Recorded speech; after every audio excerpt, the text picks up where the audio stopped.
We return to Dragonstone, where Aegon Targaryen and Dario Naharis, now united by a common cause, receive a raven from King's Landing. The raven bears a message from King Brandon Stark, who demands an explanation from Aegon, the new Lord of Dragonstone and a crown vassal, regarding the gathering of an army on his lands. The king wants to know the true intentions of the last Targaryen. In an attempt to ease tensions, Aegon responds via Raven, claiming that the army is not his, that they came seeking the murderer of Daenerys Targaryen himself, and that due to his honesty and respect, he persuaded them to stand down and is merely offering them temporary shelter before they return to Essos. However, this message isn't entirely truthful, for the army and its leader, Dario Naharis, have just sworn to fight alongside him to fulfill Daenerys' dream.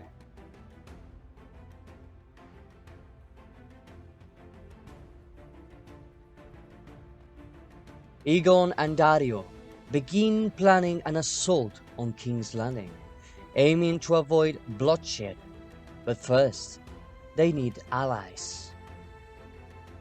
Aegon remembers that the Free Folk are still waiting for news of him.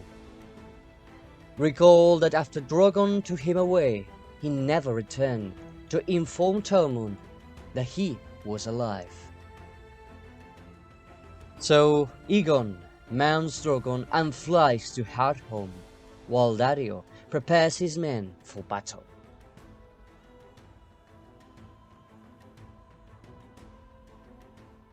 The journey is long, but on Dragonback, Aegon reaches the restored Freefolk capital in under a day. Alarmed by Drogon's approach, the wildlings ready their weapons, but Tormund notices someone riding the beast and calls off the attack. Drogon lands and Aegon dismounts to embrace both Tormund and Ghost. Aegon explains all that has transpired and asks that if war comes, the Free Folk help him one last time. In return, he promises to secure rights for them within the realm, to treat them as citizens, and to create a new kingdom for them under the crown's protection. Tormund sees in this proposal a new era for his people, one without marginalization, and fully trusting his friend, swears the Free Folk will fight for Jon Snow once more, even if that name means little now to Aegon.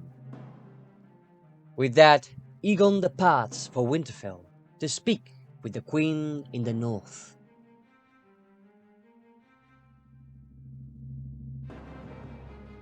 Upon arrival, he receives grave news. Queen Sansa Stark, his cousin, is gravely injured. He is greeted instead by King Consort Darin Homewood and his beloved cousin Arya Stark, who is overjoyed to see him. They recount what happened to Sansa, and Aegon implies that Westeros teeters on the brink of chaos, and that only the last Targaryen can restore balance.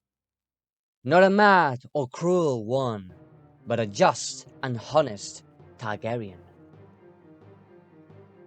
the rightful heir to the Iron Throne.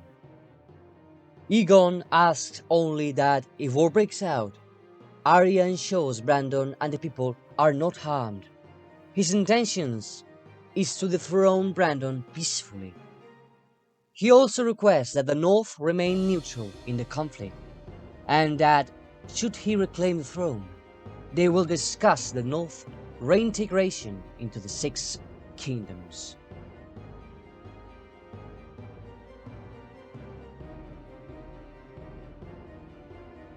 Arya and the king consort offer no answer, stating that nothing can be decided without the queen's will. Before leaving, Aegon visits Sansa, prays for her recovery, and then departs for Dragonstone. Meanwhile, Arya Stark sets sails for Braavos to uncover more about the attempted assassination of her sister. Back in King's Landing, King Brandon Stark receives Aegon's reply. Though he believes Aegon's words, he remains deeply suspicious of his true intentions. With the royal armies nearly fully mobilized, Brandon prepares for the total collapse of the realm's fragile peace. Through his powers as the 3A Raven, he foresees a great army of House Hightower preparing to besiege Brightwater Keep. This betrayal marks the beginning of what will be known as the uprising of Salt and Storm. That very day, the king receives a raven from Lord Lytton Hightower, swearing he has not mobilized any troops, affirming loyalty to the crown, and pleading for his son's life. Enraged by what he sees as lies, the king acts without the council's input. He has Gunther Hightower imprisoned and publicly executed.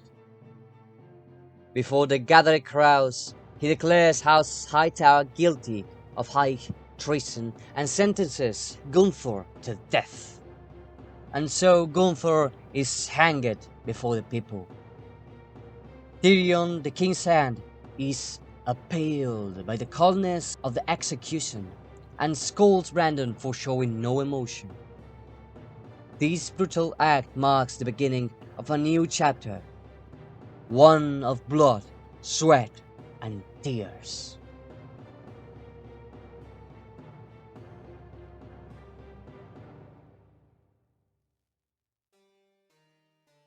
Before the siege of Brightwater Keep begins, Lord Lytton learns of his son's execution and enraged readies his forces. Simultaneously, troops from House Redwyne land at Old Town, confirming that the rebellion is underway. The first battle is set, the siege of Brightwater Keep, stronghold of House Florent, loyal to the crown.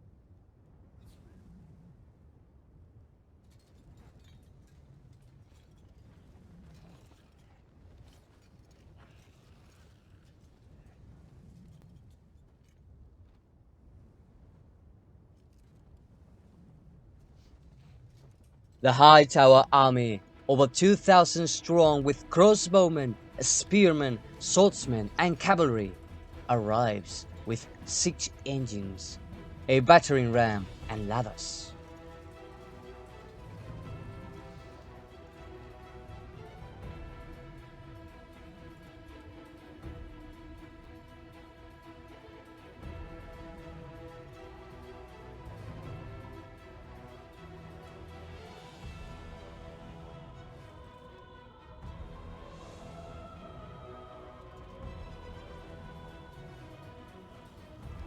The Florent archers are already positioned on the walls. As the ram and ladders draw near, flaming arrows are launched.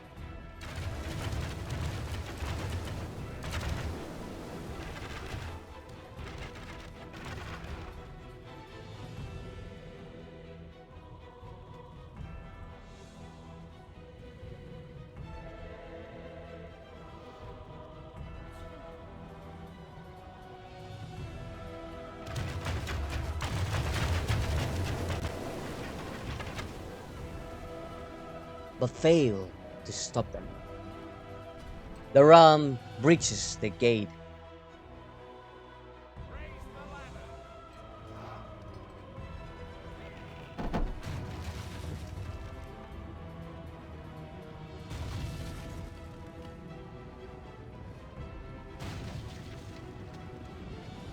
While high tower troops scale the walls, overwhelming the archers.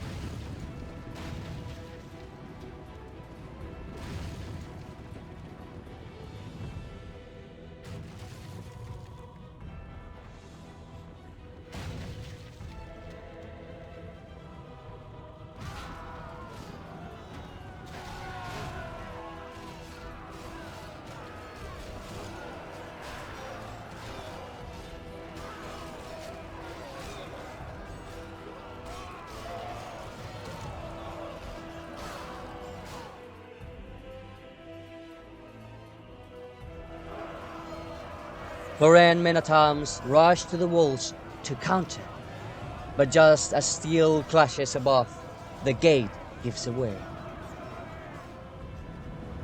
High tower troops flood in and clash with the defenders.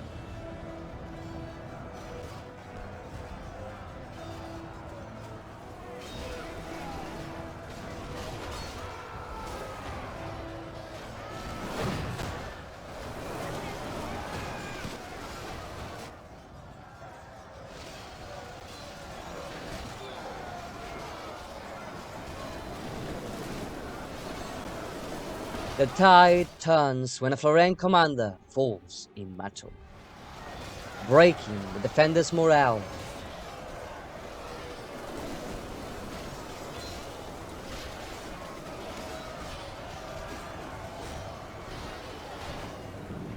Reinforcements from the high towers surround those still fighting on the walls.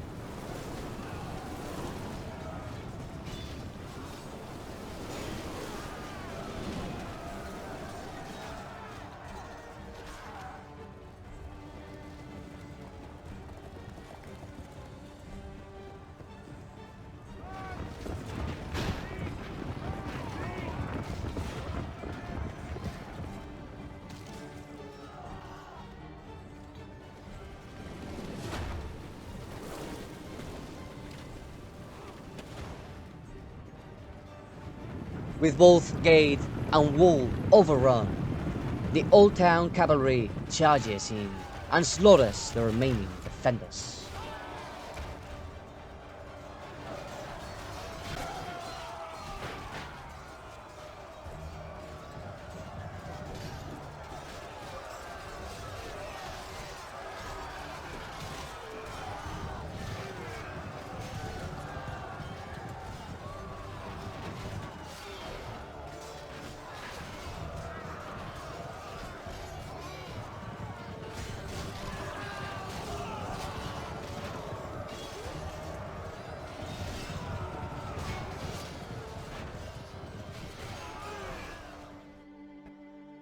Victory belongs to Lord Lytton Hightower, who watches from nearby. House Florent falls. Its lord and king are taken captive, and the High Tower banner flies above the castle. With this first major victory, the rebellion begins in earnest.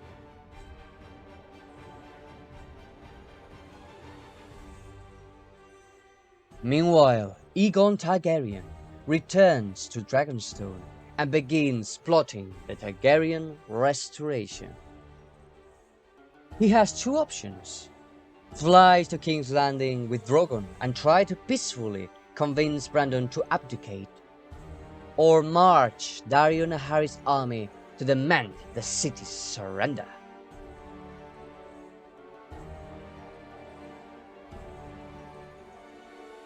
But if war breaks out, who would side with Aegon beyond the Free Folk?